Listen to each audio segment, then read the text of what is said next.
ಚೌಕಟ್ಟಿನಲ್ಲಿ ಪರಿಶೀಲನೆ ಮಾಡಿ ಮುಂದಿನ ಕ್ರಮವನ್ನು ತಗೊಳ್ತೇವೆ. ದೂರು ಕೊಟ್ಟಿರೋದು ಸರ್ ಈಗ ಮನವಿ ನನಗೆ ದೂರು ಕೊಡೋಕ್ಕೆ ಬರೋದಿಲ್ಲ. I not A police station. ದೂರು ಕೊಡಬೇಕಂದ್ರೆ ನನಗೆ ಕೊಡೋಕ್ಕೆ ಬರೋದಿಲ್ಲ. ಅದು ಮನವಿಯನ್ನು ಕೊಟ್ಟಿದ್ದಾರೆ. ಅದನ್ನು ನೀವು ನ್ಯಾಯಯುತವಾಗಿ ಕಾನೂನಿನ ಚೌಕಟ್ಟಿನಲ್ಲಿ ಪರಿಶೀಲನೆ ಮಾಡಿ ಸಿಎಂ ಮಾಡಬೇಕು ಅಂತ ಹಿಟ್ಲರ್ ಸಂಸ್ಕೃತಿಯನ್ನು ಮಾಡ್ತಾರೆ ಅನ್ನೋ ಒಂದು ಆರೋಪ. ರಾಜಕೀಯದ ಪ್ರಶ್ನೆಗಳನ್ನು ಈ ದೇವಸ್ಥಾನದಲ್ಲಿ ನಿಂತುಕೊಂಡು ನಾನು ಉತ್ತರಿಸೋದು ಸರಿ ಸಮಂಜಸ ಅಲ್ಲ. ಆದರೂ ಕೂಡ ತಾವು ಕೇಳಿದ ಪ್ರಶ್ನೆ ಈ ಸದನವನ್ನು ನಡೆಸ್ತಕ್ಕಂಥದ್ದು, ಅಧಿವೇಶನವನ್ನು ನಡೆಸ್ತಕ್ಕಂಥದ್ದು, ಆ ಅಧಿವೇಶನ ಸದನದ ಕಸ್ಟೋಡಿಯನ್ನು ಸಭಾಧ್ಯಕ್ಷರಾಗ್ತಾರೆ. ಅವರಿಗೆ ಗೊತ್ತಿದೆ ಯಾವುದು ಸರಿ ಯಾವುದು ಸರಿ ಇಲ್ಲ. ಹಾಗಾಗಿ ಅವರ ತೀರ್ಮಾನ, ಸದನದಲ್ಲಿ ಆಗಿರ್ತಕ್ಕಂಥ ತೀರ್ಮಾನವನ್ನು ನಾವ್ಯಾರೂ ಪ್ರಶ್ನೆ ಮಾಡೋದಕ್ಕೆ ಆಗೋದಿಲ್ಲ.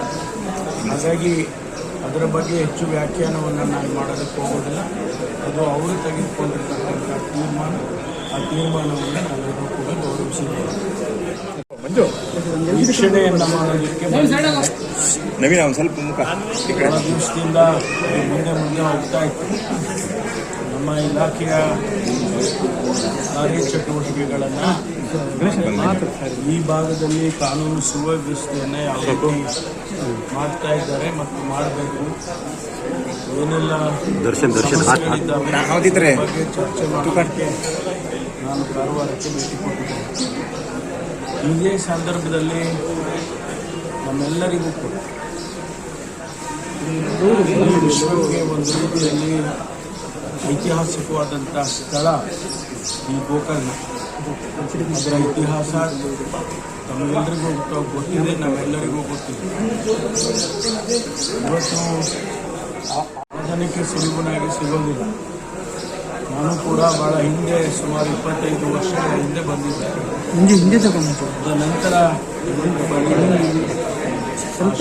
ಆತ್ಮಲಿಂಗದ ದರ್ಶನವನ್ನು ಮಾಡಿಕೊಂಡು ಸಕಲ ಸನ್ಮಂಗಳ ಎಲ್ಲರಿಗೂ ಆಗಲಿ, ಇಡೀ ಮನುಷ್ಯಕ್ಕೆ ಆಗಲಿ ಅಂತೇಳಿ ಪ್ರಾರ್ಥನೆಯನ್ನು ಮಾಡಿದ್ದೇನೆ.